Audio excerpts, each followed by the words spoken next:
Hello प्यारे बच्चों, यह अध्याय 11वां है, वृत्तों से संबंधित क्षेत्रफल। इस अध्याय को शुरू करने से पहले मैं कुछ इम्पोर्टेंट्स टॉपिक के बारे में एक नोट्स बना करके आपको समझाऊंगा। आप उसको कॉपी पर लिख करके प्रैक्टिस कर लीजिएगा और देख लीजिएगा। और इससे संबंधित जितने फार्मूले हैं, हम फार्मूले को भी शुरुआत में लिखवाएंगे। ठीक है, तो चलिए हम शुरू करते हैं इस चैप्टर को और देखते हैं कितना ये अच्छा लगता है। बहुत ही अच्छा लगेगा ये चैप्टर, क्योंकि आसान भाषा में मैं इसको पढ़ा रहा हूँ। ठीक है, और बोर्ड एग्जाम की दृष्टि से ये बहुत ही इम्पोर्टेंट हो जाता है। तो चलिए शुरू करते हैं। तो देखिए, इसमें जो पहला टॉपिक है वृत्तखंड, सेगमेंट। ठीक है, तो वृत्तखंड किसे कहते हैं पहले देखिए। वृत्त की जीवा संपूर्ण वृत्त को दो भागों में या दो खंडों में विभाजित करती है। प्रत्येक खंड को वृत्तखंड कहते हैं। जैसे कि अगर हम यहाँ पे एक वृत्त बना दे रहे हैं, ऐसे यहाँ पे एक वृत्त बना दे रहे हैं और एक जीवा इसको क्या कर रहा है, दो भागों में बांट दे रहा है। ठीक है, तो इसको भी हम वृत्तखंड कहेंगे और इसको भी वृत्तखंड कहेंगे। देख रहे हैं कि क्षेत्रफल इसका ये जो है ऊपर वाला का बड़ा है, तो ये बड़ा वृत्तखंड कहलाएगा, लेकिन ये जो छोटा है उसको हम छोटा वृत्तखंड कहेंगे। ठीक है, जो छोटा है उसको हम छोटा वृत्तखंड कहेंगे और जो बड़ा है उसे हम बड़ा वृत्तखंड कहेंगे। तो दिया है कि छोटे खंड को लघु वृत्तखंड कहेंगे। छोटे खंड को क्या कहेंगे, लघु वृत्तखंड। ये आपका लघु वृत्तखंड है, लघु। तो ये जो छोटा बना है आपका लघु वृत्तखंड है और बड़ा वाला जो है वो दीर्घ वृत्तखंड है। अंग्रेजी में अगर कहना चाहेंगे तो माइनर सेगमेंट ऑफ सर्किल और यहाँ पे मेजर सेगमेंट ऑफ सर्किल। ठीक है, इसी प्रकार अभी ये जो था जीवा काट रहा था, अब हम यहाँ पे देखें, अगर इसी प्रकार वृत्त का व्यास वृत्त को दो भागों में समान भागों में विभाजित करती है तो प्रत्येक खंड को अर्धवृत्त कहते हैं। मान लीजिए कि यहाँ पे एक वृत्त है और इसको व्यास बीचों बीच से इसके सेंटर से काट रहा है, तो ये जो खंड मिलेंगे इसको हम वृत्तखंड कहेंगे। ठीक है, यानी अर्धवृत्त कहेंगे। एक खंड को अर्धवृत्त कहेंगे, दूसरे वाले खंड को भी हम अर्धवृत्त कहेंगे, क्योंकि दोनों का क्षेत्रफल बराबर होगा। तो इससे संबंधित कुछ फार्मूले हैं। देखिए, वृत्तखंड का क्षेत्रफल का सूत्र होता है r² / 2 और ये ब्रैकेट में है पाई थीटा अपन 180 माइनस साइन थीटा। लेकिन कब ये फार्मूला लगाना है, जब थीटा का मान 90 से छोटा हो। जब थीटा का मान 90 से छोटा हो और चाहे 90 के बराबर यानी 90 हो या 90 से छोटा हो, तब जाके ये फार्मूला आप लगाएंगे। ठीक है, और उसके बाद से वृत्तखंड का क्षेत्रफल एक और फार्मूला है r² और ये ब्रैकेट में पाई थीटा अपन 360 minus sine theta by 2 into cos theta by 2। और इसको कब यूज करना है, जब थीटा का मान जो है 90 डिग्री से अधिक लेकिन 180 से कम डिग्री दिया हो। ठीक है, तब जाके ये दोनों फार्मूला आप लगाएंगे तो समझ में आएगा आपको। यानी ये दोनों फार्मूला कब लगाएंगे, जब ये कंडीशन दिया हो तब। तो मैं आशा करता हूँ कि ऊपर का जितने भी हम बताए हैं आपको समझ में आया होगा। अगला जो टॉपिक है आपका त्रिज्यखंड है, उसको सीखते हैं। तो अगला देखिए त्रिज्यखंड है। यहाँ पे आपको सेक्टर यहाँ पे बोला जाएगा, यहाँ पे त्रिज्यखंड को सेक्टर बोला जाएगा। यहाँ पे दिया है वृत्त की दो त्रिज्याएं। वृत्त की दो त्रिज्याएं वृत्त को दो भागों में बांटती हैं। ठीक है, प्रत्येक भाग को त्रिज्यखंड कहते हैं। जैसे कि यहाँ पे एक हम वृत्त बना दिए और यहाँ केंद्र हो गया, इसकी दो त्रिज्याएं वृत्त को दो भागों बराबर भागों में क्या करती हैं, इसको काट देती हैं। तो इसको हम क्या कहेंगे, इस क्षेत्रफल को हम कहेंगे त्रिज्यखंड, त्रिज्यखंड कहेंगे। ठीक है, लेकिन ये सबसे छोटा है तो इसलिए हम इसको क्या कहेंगे, लघु त्रिज्यखंड कहेंगे। और जो ये पूरा बड़ा है उसको हम क्या कहेंगे, दीर्घ वृत्तखंड। तो यहाँ पे छोटे वाले भाग को लघु त्रिज्यखंड कहेंगे और बड़े वाले भाग को दीर्घ त्रिज्यखंड कहेंगे। छोटे वाले को लघु त्रिज्यखंड और बड़े वाले को दीर्घ त्रिज्यखंड कहेंगे। अब इससे जुड़े कुछ फार्मूले होते हैं, जैसे त्रिज्यखंड का क्षेत्रफल ज्ञात करना होगा तो थीटा अपन 360 इंटू में ये इंटू है। ठीक है, पाई r²। अब यहाँ पे त्रिज्यखंड की लंबाई ज्ञात करना होगा तो थीटा अपान 360 और गुणे में 2πr। तो इस तरह से ये जो था जितना भी ये बेसिक था, मैं आशा करता हूँ कि आपको समझ में आ गया होगा। त्रिज्यखंड क्या होता है? तो त्रिज्यखंड यही होता है, दो बराबर भागों में जो होते हैं त्रिज्या जो होती हैं उसको काट देती हैं। दो बराबर भागों में दो त्रिज्याएं जो है उसको बांट देती है, और ये जो क्षेत्रफल मिलता है उसी को हम त्रिज्यखंड कहते हैं। लेकिन ये छोटा मिल रहा है, अब एक बड़ा मिल रहा है, तो बड़ा वाले को दीर्घ त्रिज्यखंड कहते हैं और छोटे वाले को लघु त्रिज्यखंड कहते हैं। तो चलिए अब हम प्रश्नावली को देखते हैं। तो प्रश्नावली जो है 11वां स्टार्ट हो रहा है, और यही आपका प्रश्नावली जो है एग्जाम की दृष्टि से इम्पोर्टेंट बन जाता है। तो इस जो है प्रश्नावली को आप अच्छे से पढ़िएगा। तो चलिए हम शुरू करते हैं। पहला प्रश्न देखते हैं कि एक घड़ी की मिनट की सुई, कोई घड़ी है और उसकी मिनट वाली सुई 7 सेमी लंबी है। तो आपको पता है कि कोई भी घड़ी की ये सुई होती है यहाँ पे मिनट वाली जो सबसे लंबी होती है, और ये यहाँ से यहाँ तक दूरी को दर्शाती है। तो ये आपका त्रिज्या बन जाता है, यानी 7 सेमी लंबी है। 3:10 कितने बजकर 3:10 हो रहे हैं से 3:20, यानी 3:10 से 3:20, यानी इसमें जो मिनटों की संख्या टोटल निकल रहा है 10 के बीच इस सुई द्वारा घड़ी पर बनाए गए त्रिज्यखंड का क्षेत्रफल ज्ञात करना है। मान लीजिए ये सुई यहाँ पर है, अब ये घूम करके यहाँ पे आ जा रहा है, ठीक है। तो यही आपको एरिया कितना है घूमा है वो पता करना है। तो आपको पता होगा कि घड़ी की मिनट की सुई की लंबाई दिया है 7 सेमी, ठीक है। अब लिखेंगे अर्थात यही जो लंबाई है त्रिज्या बन जाएगा। त्रिज्या यहाँ पे लिख देंगे, त्रिज्या घड़ी की त्रिज्या यहाँ पे 7 सेमी हो जाएगा, ठीक है। घड़ी की त्रिज्या 7 सेमी हो जाएगा। ये जो मिनट की सुई है अब यहाँ था और 10 मिनट में घूम करके यहाँ आ गया। देखिए 3:10 से 3:20 तक कुल टोटल जो है 10 मिनट ही हो रहे हैं। तो आपको 10 मिनट में वो कितना कोण घूमा वो निकालना है, ठीक है। तो आपको ये पता होगा कि एक सर्किल में 360 डिग्री का कोण बनता है। कितने डिग्री का? 360। अब एक मिनट में कितने डिग्री का कोण बन रहा है? तो मिनट वाली अगर सुई है तो मिनट वाली सुई की जो घूमने की जो क्षमता है टोटल, उससे आप 360 भाग दे देंगे। तो लिखेंगे एक मिनट में घूमा कोण, तो पूरा तो 360 होता है, ठीक है। अब 360 में ये घूमा है कितनी बार, मतलब एक मिनट में घूमा कोण। तो एक मिनट में घूमा कोण यानी मिनट वाली सुई का जो आवर्तकाल होता है यानी 60 मिनट का होता है। तो इसमें आप 60 से भाग दे देंगे तो ये 0 0 कट जाएगा। अच्छा चलिए 36 यानी 6 डिग्री घूमेगा। एक मिनट में घूमा कोण 6 डिग्री होगा। अब कह रहा है कि 10 मिनट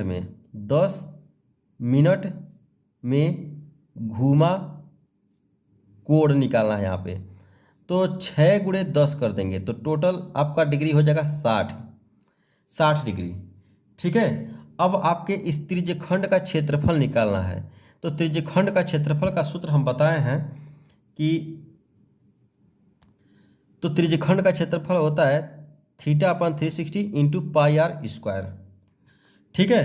तो थीटा का वैल्यू यहाँ पे 60 रख देंगे और यहाँ पे 360 और गुणे पाई का वैल्यू आप अगर इसमें नहीं दिया है तो 22/7 रख दीजिए। और आर आपका रेडियस 7 है तो 7 2 बार लिख दीजिए, क्योंकि आर पर स्क्वायर है इसलिए 2 बार लिख दिया गया। 7 से 7 कट गया, एक 0 से 0 कट गया।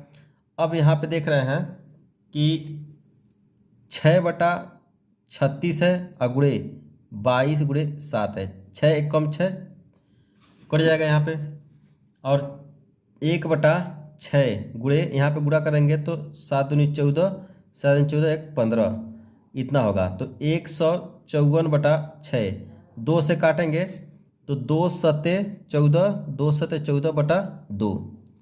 अब इससे इसमें भाग देंगे 2 तिहाई यहाँ से, तो जब भाग देंगे 77 में तो 3 दूनी 6 और 3 पचे 15, ठीक है, 3 दूनी 6, 3 पचे 15 और 3 छः 18, 3 7 21, यानी इतना आपको आएगा।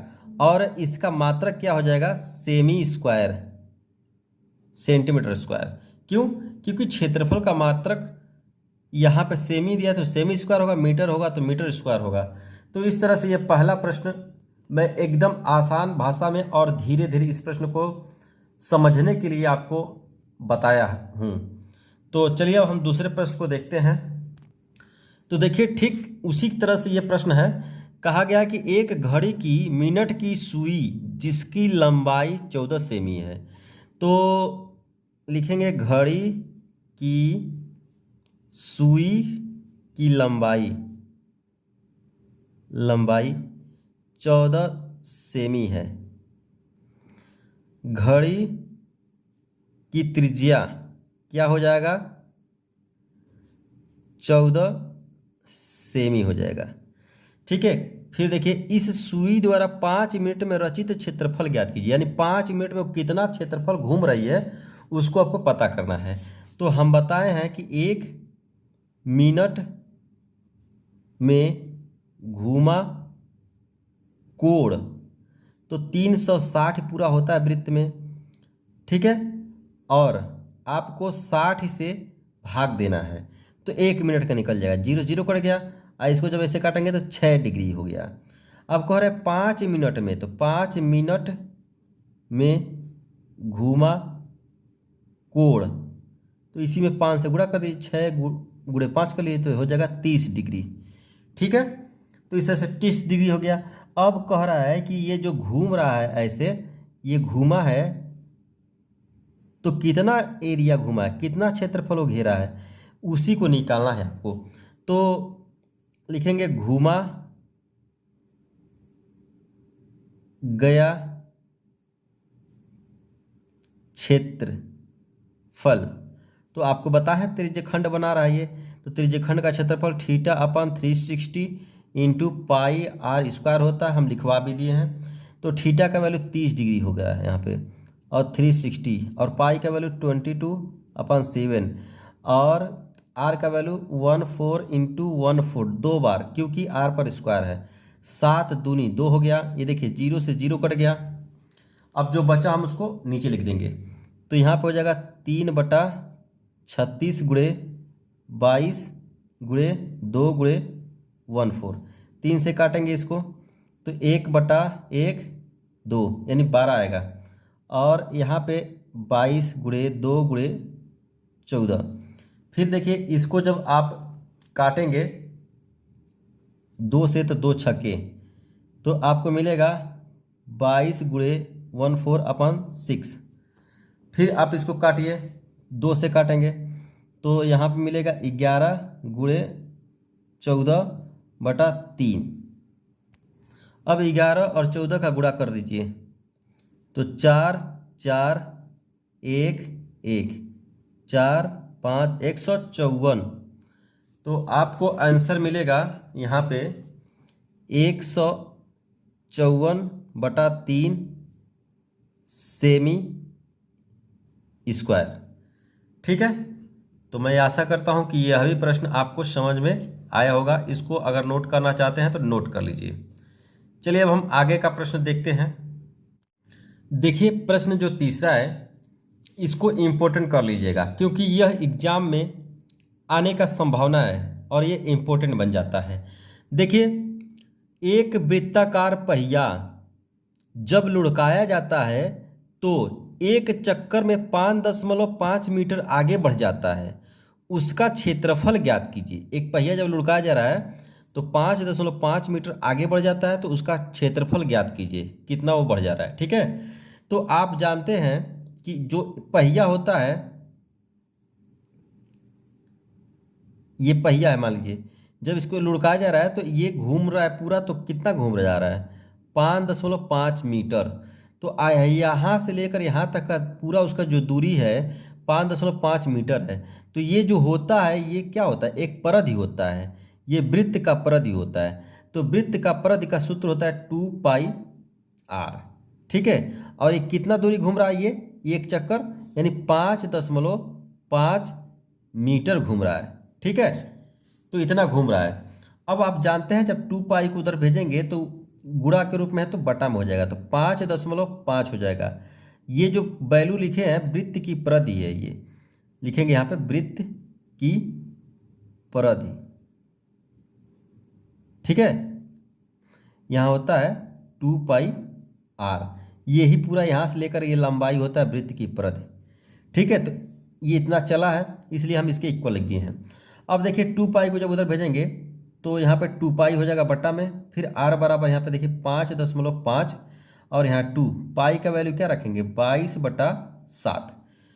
तो इस तरह से कभी भी अगर स्थिति बने कि जैसे 1/2/3 ऐसे, तो इसका इसमें गुणा हो जाता है, तो इसी तरह से इसका इसमें जाकर गुणा हो जाएगा। तो r बराबर आपको मिलेगा 5.5 × 7/2 × 22। दशमलव हटाने के लिए हम ऊपर 10 से गुणा कर देंगे, तो r बराबर मिलेगा 5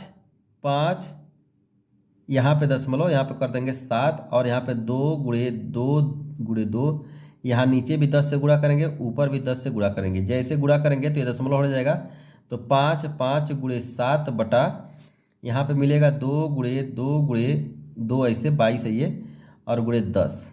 अब देखिए 11 से काटेंगे, 11 × 5 = 55, 11 दूनी 22। तो यहाँ पे r का वैल्यू मिलेगा क्या 5 × 7 बटा कितना 2 × 2 × यहाँ पे 10।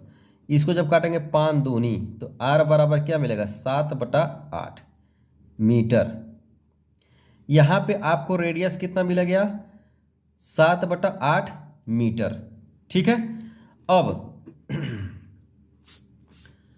अब देखिए वृत्ताकार पहिए द्वारा घिरे स्थान का क्षेत्रफल, यानी ये जो वृत्त है कितना स्थान घेर रहा है, तो इसका स्थान निकालने के लिए यानी इसकी क्षेत्रफल निकालने के लिए सूत्र है πr²।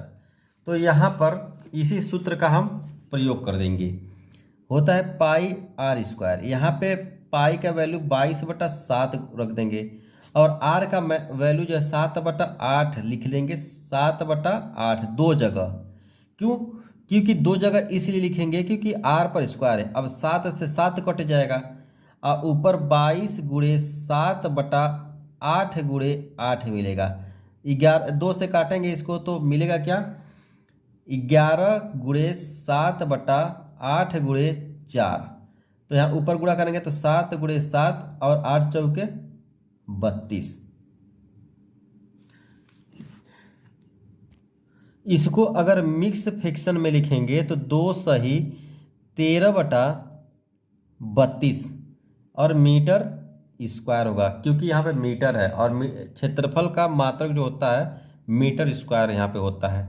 तो चलिए अब हम अगला प्रश्न देखते हैं। ये रहा चौथा प्रश्न। देखिए दिया गया है कि 6 सेमी त्रिज्या वाले एक वृत्त के त्रिज्यखंड का क्षेत्रफल ज्ञात करना है। ये आपका एक वृत्त है और इसका 6 सेमी त्रिज्या दे दिया गया है। ठीक है, इधर भी हम खींच लेते हैं और यही त्रिज्यखंड बन रहा है। तो यहाँ पे कोण दिया 60 है, ज्ञात कीजिए जिसका कोण दे दिया गया है। तो लिखेंगे त्रिज्यखंड का क्षेत्रफल, ये डायरेक्ट दे दिया गया है। तो θ/360 × πr²। थीटा का वैल्यू क्या है 60 है और यहाँ पे 360 और यहाँ पे पाई का वैल्यू 22/7। आर का वैल्यू यहाँ पे 6 सेमी दिया है, तो 6 × 6 कर दीजिए। ठीक है, तो ये जो वैल्यू हम यहाँ पे लिखे नहीं है, लिख दे रहे हैं r बराबर 6 सेमी और थीटा बराबर 60 डिग्री। तो ये सभी वैल्यू हम इस सूत्र में रखे हैं। देखिए 0 से 0 कट जा रहा है, आज 6 × 6 आज 6 × 36 यानी 1/6 यहाँ पे 2 × यहाँ पे 6 × 6 एक 6 से एक 6 कट जाएगा, यहाँ पे 7 है, तो मिलेगा क्या 22 गुणे 6/7। तो 6 दूनी 12, 12 के 2, 6 दूनी 12, 13, 132/7। और ये जो है सेमी में है, तो लिखेंगे सेमी का स्क्वायर। तो इस तरह से यह आपका चौथा प्रश्न भी हल हो चुका है। पांचवा प्रश्न देखिए, दिया है कि आर त्रिज्या वाले वृत्त के वृत्तीय खंड का क्षेत्रफल ज्ञात करें जो केंद्र पर 120 डिग्री का कोण अंतरित करता है। अंतरित मतलब बनाता है। तो यहाँ पे एक हम सर्कल खींच दे रहे हैं और उसके बाद से यहाँ पे ऐसी ये लाइन खींच दे रहे हैं, त्रिज्यीय खंड बना दे रहे हैं। यहाँ पे ओ नाम दे रहे हैं OAB। यहाँ पे त्रिज्या आर होगा क्योंकि यहाँ पे दिया गया है। और यही आपको क्षेत्रफल पता करना है। क्या पता करना? वृत्तखंड। ये वृत्तखंड होता है ये क्षेत्रफल। ठीक है, तो मैं आपको सूत्र बता चुका हूँ कि त्रिज्यखंड का सूत्र मैं बता चुका हूँ। अगर त्रिज्यखंड का ये त्रिज्यखंड मतलब यहाँ से ये पूरा लगाए, ये पूरा ये त्रिज्यखंड होता है। अगर त्रिज्यखंड का हम क्षेत्रफल पता करके और ये त्रिभुज का क्षेत्रफल पता करके त्रिज्यखंड के क्षेत्रफल में से घटा देंगे तो इस वृत्तखंड का क्षेत्रफल पता चल जाएगा। तो देखिए हल में यहाँ पे OA बराबर R दिया है और OB बराबर भी R ही होगा। और यहाँ पे 120 डिग्री का कोण बन रहा है, तो थीटा बराबर आपको 120 डिग्री। ठीक है, तो थीटा बराबर 120 डिग्री का कोण यहाँ पे आपको मिल गया। चलिए अब यहाँ पे त्रिज्य खंड का क्षेत्रफल का सूत्र होता है θ/360 इंटू पाई आर स्क्वायर। ठीक है, और उसके बाद से त्रिभुज यहाँ पे AOB का क्षेत्रफल 1/2 साइन थीटा इंटू आर का स्क्वायर, ये सूत्र होता है। ठीक है, तो अब लिखेंगे वृत्त खंड का क्षेत्रफल। तो लिखेंगे त्रिज्य खंड का क्षेत्रफल माइनस त्रिभुज AOB का क्षेत्रफल। ठीक है, फिर यहाँ पे देखिए त्रिज्यखंड का क्षेत्रफल θ/360 इंटू पाई आर स्क्वायर होगा। फिर यहाँ पे AOB का क्षेत्रफल क्या होगा? यहाँ 1/2 लिखे, यहाँ पे आर का स्क्वायर साइन थीटा। अब जितने ये सब वैल्यू दिए हैं रख देंगे। आर का मान तो आर ही होगा, पाई का वैल्यू नहीं दिया उसको नहीं रखिएगा। अब इसको सॉल्व कर देना है। देखिए थीटा का वैल्यू 120 दिया है और 360। फिर यहाँ पे पाई आर का स्क्वायर माइनस 1/2 आर का स्क्वायर साइन थीटा का वैल्यू 120 दिया है। फिर इसके बाद से आप देख रहे हैं कि ये 0 0 कट जाएगा। अब 12 3 या 36, तो यहाँ पे 1/3 पाई आर स्क्वायर और माइनस 1/2 आर स्क्वायर और साइन 120 का डिग्री का वैल्यू होता है साइन 120 का होता है करड़ी में 3/2। तो लिखेंगे करड़ी में 3/2 यहाँ पे। अब इसको और आगे जब बढ़ाएंगे तो लिखेंगे पाई आर स्क्वायर इसके बटे 3 और इसका गुणा कर देंगे तो करड़ी में 3 और आर का स्क्वायर बटा 4 हो जाएगा। अब इसको जैसे भिन्न के तरह से इसको हल कर देना है। तो जब आप एलसीएम लेंगे तो 4 3 12 हो जाएगा। 3 से भाग देंगे 4 आएगा, 4 का इसमें गुणा कर देंगे 4 पाई आर स्क्वायर हो जाएगा। 4 से भाग देंगे यहाँ पे 3 आएगा, तो 3 का गुणा इसमें कर देंगे तो 3 करड़ी में 3 आर स्क्वायर हो जाएगा। ठीक है, अब देखिए ऊपर क्या कॉमन मिला है? आर स्क्वायर कॉमन मिला है और उसके बाद से 12 यहाँ पे आर स्क्वायर ऊपर कॉमन मिला है और 12 कॉमन मिला है। तो मिलेगा क्या? यहाँ बचेगा क्या? 4 पाई माइनस 3 करड़ी में 3 और ये जो है आपका यहाँ पर आपका हो जाएगा वर्ग मात्रक। वर्ग मात्रक यानी यहाँ पे कोई मात्रक नहीं दिया है तो लिखेंगे वर्ग मात्रक। जैसे कि त्रिज्या मीटर में है कि सेंटीमीटर में, ये बताया नहीं गया, तो इसलिए आप यहाँ पे लिखेंगे वर्ग मात्रक।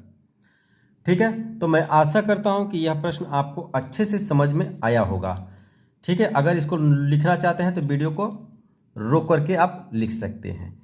चलिए अब आगे बढ़ते हैं। प्रश्न 6वां देखिए, बहुत ही अच्छा प्रश्न है। दिया है कि चित्र में वृत्त जो है ये इसका केंद्र है O और ये आर त्रिज्या के लघु चाप जैसे PQ यहाँ से लेकर के यहाँ तक जो दूरी होता है ये चाप कहलाता है।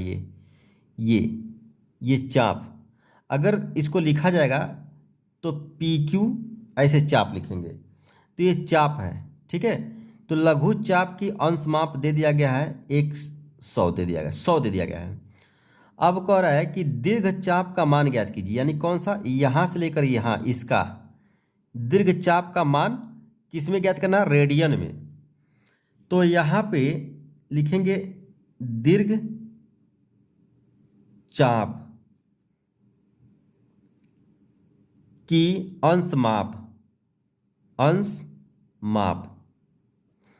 तो आपको पता है कि एक सर्कल में वृत्त के केंद्र पर 360 डिग्री का कोण बनता है। ठीक है, और इसका वैल्यू जो दे दिया गया है यहाँ से यहाँ तक 100 दे दिया गया है। यहाँ पे लिख देंगे 100।